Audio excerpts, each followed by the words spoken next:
Ring. The phone vibrated on the table. John stared. Unknown number. Should he answer? Curiosity gnawed at him.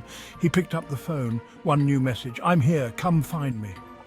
The message was short, unsigned, but John knew the number. It belonged to Mark, his childhood friend, missing for 5 years. A chill snaked down John's spine. Mark's last message before he disappeared echoed in John's mind. The old house. By the lake. Help me. John's fingers trembled as he dialed the number. It went straight to voicemail. A cold certainty gripped him. He had to go to the house by the lake. He had to find Mark. The drive was long and filled with dread. John's mind raced. What happened to Mark? Why did he disappear? The old house loomed in the distance, a skeletal silhouette against the dying light. Its windows were dark, vacant eyes staring back at him. John's foot hesitated on the brake. He could still turn back. He parked the car a distance away, engine idling, headlights cutting through the gloom. The house stood silent, a monolith of secrets. John took a deep breath. He had to know the truth. He got out of the car. The air was heavy with the smell of damp earth and decay. Each step towards the house felt like walking into a nightmare. He reached the porch. The wood creaked ominously beneath his feet. The front door swung open with a groan. The air inside was stale and cold, thick with the silence of ages. John stepped inside, his heart pounding against his ribs. The house was shrouded in darkness. He fumbled for his phone, the light a feeble beacon in the suffocating gloom. Cobwebs brushed against his face as he moved deeper into the house. The floorboards creaked and groaned, protesting his intrusion. He reached the living room. Dust-covered furniture sat like ghostly sentinels shrouded in sheets. A sudden noise made him jump.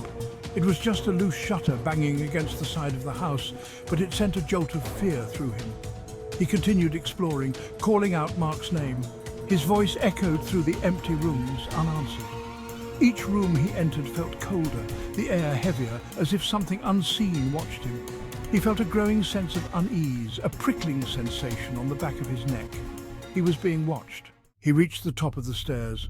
A long, dark hallway stretched before him.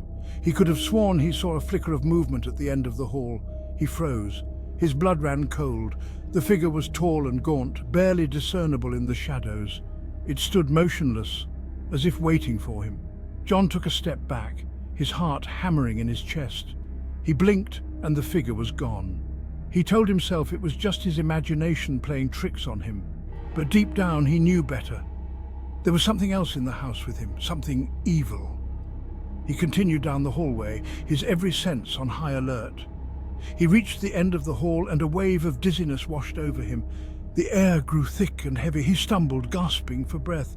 There, at the end of the hall, was a large, ornate mirror.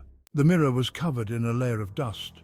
But even so, John could see his reflection staring back at him.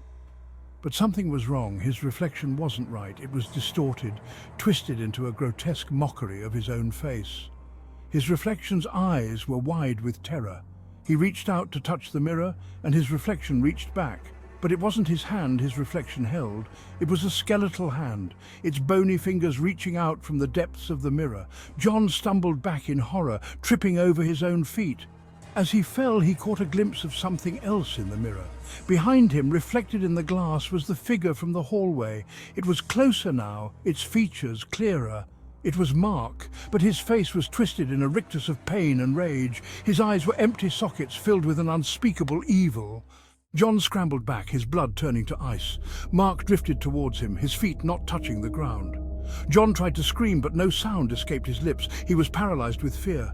Mark reached out and touched the mirror. The glass rippled like water, and then John understood. Mark wasn't trapped in the house. He was trapped in the mirror. And now, John was trapped with him. Mark's laughter echoed through the house, a chilling, hollow sound that promised eternal torment. The mirror's surface solidified, trapping John inside.